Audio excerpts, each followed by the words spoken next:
मेरो सुनको मूल्य वात्तै घटेको छ है दर्शकबिन। यति बेला नेपाली बजारमा सुनको मूल्य 2 लाखदेखि क्रमिक रूपमा घट्ने क्रम जारी भइरहेको बेला फेरि यति बेला आज पनि निकै भारी रकमले सुनको मूल्य घटेको छ।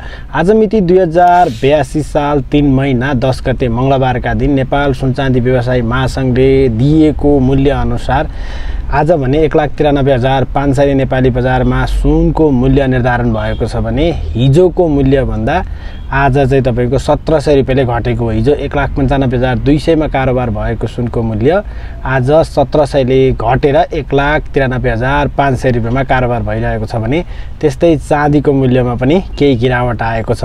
चाँदीको मूल्य भने हिजो भने 2170 रुपैयाँ रहेको चाँदी 10 रुपैयाँले गिरावट आउँदै अर्थात् 10 रुपैयाँले घट्दै 2160 रुपैयाँ कायम भएको छ।